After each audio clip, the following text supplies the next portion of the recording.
आणि आता बातमीपत्रामध्ये पाहूयात बातम्या वेगवान स्वरूपात।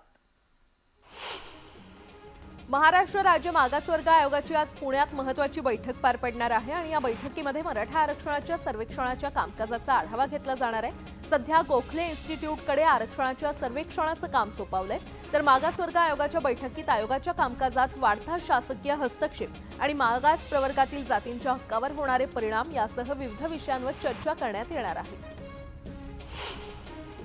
शेतकऱ्यांच्या प्रश्नांसंदर्भात महाविकास आघाडीकडून आज शेतकरी आक्रोश मोर्चा काढण्यात येणार आहे। खासदार अमोल कोल्हे यांच्या नेतृत्वात हा मोर्चा काढला जाणार असून किल्ले शिवनेरी पासून या मोर्चाला सुरुवात होणार आहे। शिवनेरी ते पुणे असा हा मोर्चा असेल।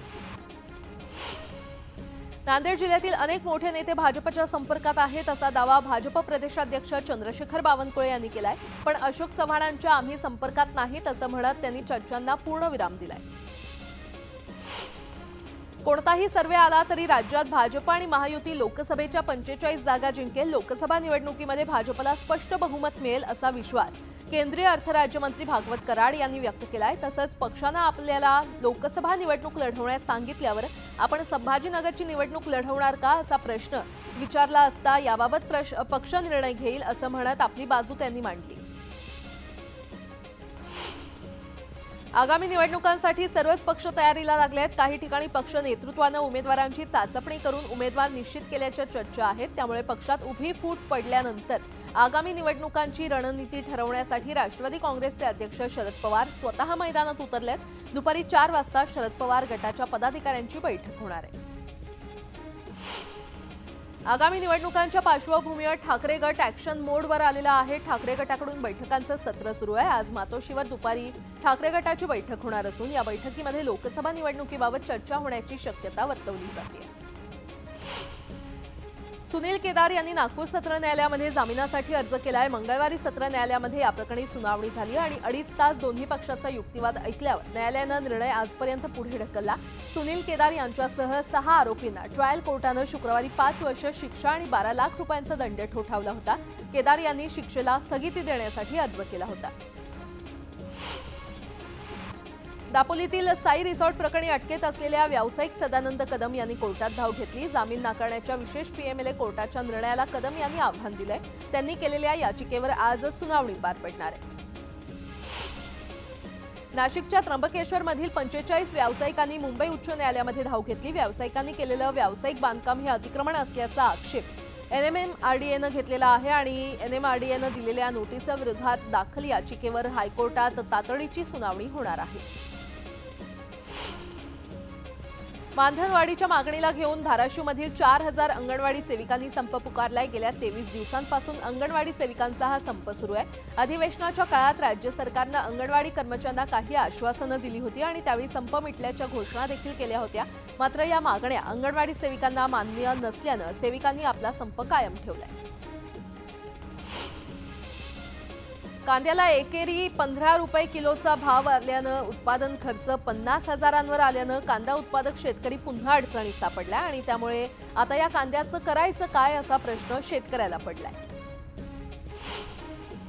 कांद्याच्या निर्यात बंदीमुळे लासलगाव आणि मनमाडसह नाशिक जिल्ह्यासोबत राज्यातील बाजार समित्यांमध्ये कांद्याचा वांदा सुरू आहे। गेल्या 20 दिवसात कांद्याच्या सरासरी भावात प्रति क्विंटल मागे तब्बल 60% घसरण होऊन कांदा 3,900 रुपयावरून 1,500 रुपयांवर आलाय आणि त्यामुळे निर्यात खुली करण्याची मागणी शेतकरी करतायत। माथेरानमध्ये बंद झालेली ई रिक्षा प्रवासी वाहतूक 9 महिन्यानंतर पुन्हा सुरू झाल्याने पर्यटक, रहिवासी आणि विद्यार्थ्यांना मोठा दिलासा मिळालाय। उच्च न्यायालयाच्या आदेशाने ही रिक्षा 3 महिन्यात बंद करण्यात आली होती आणि त्यानंतर सर्वोच्च न्यायालयाच्या आदेशाने ती 26 डिसेंबरपासून पुन्हा सुरू करण्यात आली आहे। राज्यात हळूहळू कोरोना रुग्णांच्या संख्येत वाढ होतोय। राज्यात मंगळवारी 37 नवे रुग्ण आढळले असून यामध्ये मुंबईमध्ये 19 रुग्ण आहेत। त्याचप्रमाणे राज्यातील सक्रिय रुग्णांची संख्या 168 वरून 194 इतकी झाली आहे, तर राज्यातील रुग्णांची संख्या 81,72,200 इतकी झाली आहे। मागील काही दिवस मुंबईमध्ये ढगाळ वातावरण अनुभवायला मिळालं आणि त्यानंतर मुंबईकरांना गुलाबी थंडीची अपेक्षा होती। मात्र 29 ते 2 जानेवारी दरम्यान पुन्हा ढगाळ वातावरण निर्माण होण्याची शक्यता हवामान खात्याने वर्तवलेली आहे। नवीन वर्षाचं स्वागत करताना उत्साहाच्या भरात काही वेडेवाकडे कराल तर सावधान, कारण सर्वत्र चोख पोलीस बंदोबस्त लावण्यात येणार आहे। 29 तारखेपासून त्याची चाचपणी करण्यात येणार असून 31 डिसेंबर दुपारी 12 ते 1 जानेवारी सकाळी 6 पर्यंत पोलीस बंदोबस्त ठेवण्यात येणार आहे। मद्यपी चालक, रेव पार्ट्यांवर पोलिसांची करडी नजर असणार आहे। ठाण्यातील लुईसवाडी येथे मद्यधुंद चालकाने गाडी पार्क करताना पार्किंगमध्ये असलेल्या इतर वाहनांना धडक दिली आणि यामुळे गाड्यांचं मोठ्या प्रमाणात नुकसान झाले। यावर्षीच्या शेवटच्या दिवशी म्हणजेच 31 डिसेंबरला शेगावचे संत गजानन महाराज मंदिर हे भक्तांसाठी रात्रभर सुरू असणार आहे। नवीन वर्षाच्या सुरुवातीला गजानन महाराज यांच्या दर्शनासाठी भक्तांची मोठी गर्दी शेगावला होत असते आणि त्यामुळे भक्तांची गर्दी पाहता हा निर्णय घेण्यात आलाय। बुलढाण्यामध्ये दुचाकीवर लिफ्ट देणं एका इसमाला चांगलंच भोवल्याचं दिसून आलं। लिफ्ट दिलेल्या चोरानं दुचाकीस्वाराचा मोबाईल हिसकावून पळ काढला। या प्रकरणी पोलिसांनी ताबडतोब चोराला अटक करून त्याच्याकडून चोरीचा मोबाईल हस्तगत केला। मुख्यमंत्री एकनाथ शिंदे यांनी संत नामदेव महाराजांची जयंती राज्यस्तरीय साजरी करण्यासंदर्भात सरकारनं सकारात्मक निर्णय घेतल्याचं सांगितलं। जळगाव शहरातील शिंपी समाजानं पेढे वाटून आनंदोत्सव साजरा केला।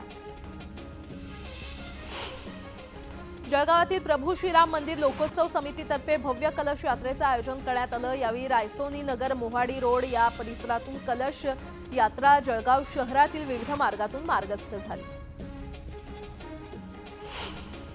धाराशिवमधील कुटुंबातील आजारीपणा आणि कर्जबाजारीपणाला कंटाळून मायलेकांनी आत्महत्या केली। मात्र त्यांच्या आत्महत्येनंतर 9 वर्षाच्या मुलीवर आता घर चालवण्याची वेळ आलेली आहे आणि या घटनेमुळे आजूबाजूच्या परिसरात हळहळ व्यक्त होते। धाराशिव जिल्ह्यात लोकसभा निवडणुकांची रणधुमाळी अंतिम टप्प्यात पोहोचली आहे। निवडणूक विभागाकडून ईव्हीएमची तपासणी पूर्ण झाली असून त्या मशीन्स आता मतदानासाठी सज्ज झाल्या आहेत, तर मतदार याद्या देखील जानेवारीच्या पहिल्या आठवड्यात प्रसिद्ध होतील। आज बॉलिवूडचा भाईजान सलमान खान याचा 58वा वाढदिवस आहे। सलमान खानच्या वाढदिवसानिमित्त त्याच्या चाहत्यांनी त्याच्या मुंबईतील घराबाहेर वाढदिवस साजरा करण्यासाठी मोठ्या प्रमाणात गर्दी केली आहे।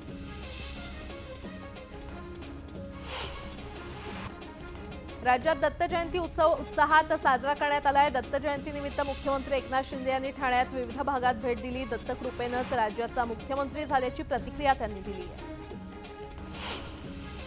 वाशिम जिल्ह्यासह यवतमाळ, अकोला या जिल्ह्यातील हजारो भाविकांचं श्रद्धास्थान असलेल्या तरहाळा येथील श्री संत भाईजी महाराज यांच्या 149व्या यात्रा महोत्सव मोठ्या उत्साहात साजरा केला जातोय। हजारो भाविकांनी भाईजी महाराजांचं दर्शन घेतलं आणि भाविकांसाठी 55 क्विंटलचा महाप्रसाद तयार करण्यात आला। बारामतीमध्ये सुनेत्रा पवारांपाठोपाठ आता हर्षवर्धन पाटलांची कन्या अंकिता पाटील ठाकरे यांचं इंदापूरमध्ये भावी खासदार असलेले बॅनर्स झळकलेले आहेत। इंदापुरातील आय कॉलेज समोर अंकिता पाटील यांचे भावी खासदार असा उल्लेख केलेला फ्लेक्स लावलाय आणि हे फ्लेक्स सर्वांचे लक्ष वेधून घेत आहे। माजी सहकार मंत्री हर्षवर्धन पाटील यांची कन्या अंकिता पाटील ठाकरे यांचं इंदापुरात भावी खासदार म्हणून पोस्टर लावलेले आहेत आणि त्यामुळे एकच चर्चा रंगली। साहेब, तुम्ही आशेचा किरण होता आणि तुम्ही हा विश्वास सार्थ ठरवला, अशा शब्दामध्ये एमपीएससी आणि अन्य भरती प्रक्रियेतील उमेदवारांनी मुख्यमंत्री एकनाथ शिंदे यांचे आभार मानलेत। मुख्यमंत्री शिंदे यांनी देखील या भावनांचा स्वीकार करतानाच या सर्व उमेदवारांना भावी वाटचालीसाठी शुभेच्छा दिल्या। पंढरपुरात भाजप प्रदेश अध्यक्ष चंद्रशेखर बावनकुळे यांनी बाल वारकऱ्यांसोबत भजनी ठेका धरल्याचं पाहायला मिळालं। माढा लोकसभा मतदारसंघाचा आढावा घेण्यासाठी ते आले असता त्यांनी काही पावलं चालत वारकऱ्यांसोबत प्रवास केला। यवतमाळच्या पांढरकवडा येथील एकात्मिक आदिवासी विकास प्रकल्प अधिकाऱ्यांचा कारभार मनमानी असल्याचा आरोप करत सरपंच संघटनांनी मोर्चा काढला। प्रकल्प अधिकारी याशनी नागराजन यांचा कारभार बेजबाबदारपणाचा असून त्यांना पदावरून हटवा अशी मागणी मोर्चेकऱ्यांनी केली।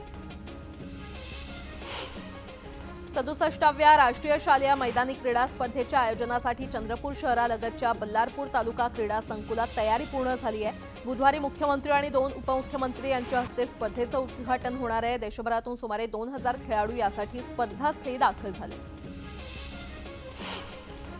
भाईंदरमध्ये स्मशानभूमीमध्ये पाळीव प्राण्यांवर अंत्यविधी करणाऱ्या संस्थेवर कायदेशीर कारवाईचे आदेश देण्यात आले आहेत। अंत्यविधीसाठी 8000 रुपयांची मागणी करणारा ऑडिओ व्हायरल झाल्यानंतर महापालिकेनं पोलिसांना कारवाईचं पत्र दिले।